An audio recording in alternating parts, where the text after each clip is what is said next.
Lieutenant Governor Joshua Tenorio, Bob Fenton with FEMA here joining me. Thank you both so much. The people have a lot of questions. They need answers. What can you tell us as of today? Well, I can tell them that there are a lot of people on the ground right now trying to provide assistance. I encourage everybody that experience a loss at their home to make a claim, download the FEMA app if you can, call the 1-800 number, go to disasterassistance.gov. So many different ways to get it going. So far, more than 5,500 households have already applied. And this is how we can get the help done. On the utilities front, I think there's been some remarkable progress and leaps for GPA.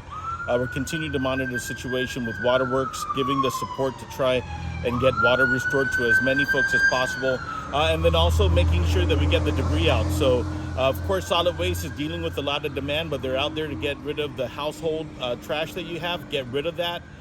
Green waste sites are open, and then in the next few days, you'll be hearing more stuff on white goods and metallic debris, construction debris. All of that will come in due time. It's been quite the past week, and Bob, you've been here through it with the previous storms, and you both experienced Paka, Pangsona. How does it compare? Yeah, this is the infrastructure is much more hardened and resilient than it has been in years past.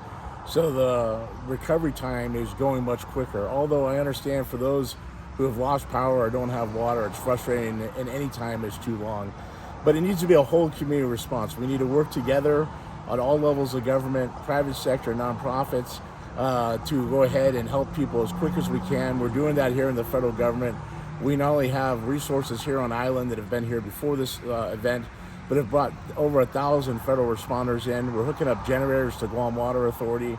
We're helping with getting the cell towers back operational. We're helping with debris removal. We have medical teams at the hospitals right now. So we're doing everything we can to assist and be part of that whole community response, working with the mayors to get water and food out through their villages. And Josh talked about the next part, which is going to be recovery, helping people rebuild, which is going to be critical. So we'll set up disaster recovery centers later on this weekend. We will be announcing where those are at. And Josh talked about our individual assistance, not only disaster.gov, download the FEMA app. The 1-800 number is 1-800-621-3362 or 1-800-621-FEMA. Okay. And for those people that, like you said, while they're waiting for the disaster relief to come, they're still living in their cars, living in a property where their home's completely flattened. Well, by now, and shortly, they'll start seeing teams make contact. There have been teams on the ground with the Red Cross and FEMA already coming out and making contact already for the last 3-4 days. So the best thing to do is make a claim, get your number in there so they can make plans to get over to you and get this going. We have a whole bunch of resources going out, not only through FEMA, but through GovGuam and through the nonprofits that are out there. American Red Cross has been doing a tremendous job. The Salvation Army is here also. And so, let's pull together. And of course, the best thing to do respond is we can respond to each other. So if you have neighbors out there, you know that somebody is in need, it doesn't hurt. Go out there and give that first initial assistance. Sometimes people need that helping hand. Sometimes people need the phone to try and go and make the application. This is the time that we can help each other. That's what Guam is about. Just over a quarter of the island back on island power. Just as of yesterday, about 28% is what Guam Power Authority reported. How much longer do we have a gauge or an estimate? Well, the reports to us yesterday is there's going to be a dramatic amount of progress between now and through the weekend. And I think by the time we come in on Monday, I expect the numbers to rise dramatically. But right now I have my eye also on water. Water is the most critical of the needs in a household. That's really what I have my eye on, and I'll continue working together with FEMA and everybody else to try and make sure we give those support to Waterworks to get the water flowing back into the pumps. Yeah. And much quicker than Pangsonwa. Pangsonwa, 1 week just to hook up to some key facilities, 1 month to get to 50%, 2 months to get to 75%, 4 months to get 100%. They're way in front of those numbers this time. And I think a lot of it goes to the investments made to the critical infrastructure here on the island, the poles that are still standing. It's still, you got to connect to the last mile. There's still some damages that need to be fixed, but they're happening very quickly and have 25% of the power up operational already.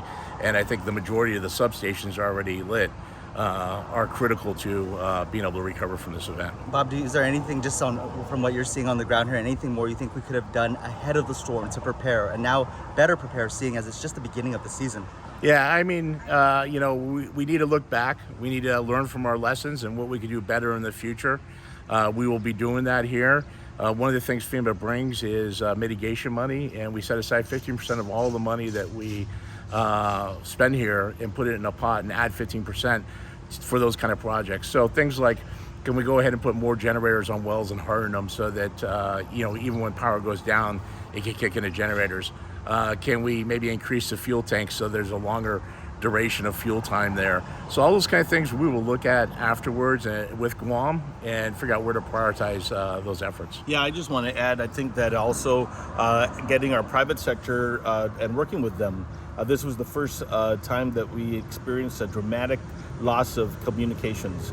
Not just communications to be used in the radio stations and media to push out, but also just communicating with each other. And I think that that's going to be one of the areas I think that we'll have to take a deep dive, work with the private sector and figure out where their vulnerabilities are and harden them. This is the time to go out and provide a lot of assistance. And I think that this is also going to really refine the opportunities we have in the Infrastructure Act that President Biden provided us, and broadband access to make sure that the kind of coverage that we saw and the kind of loss that we saw perhaps can be hardened or improved with some of the resources that are coming in through the pipelines. Assistance everyone is waiting for now. Good luck to you guys, and thank you. Thank you.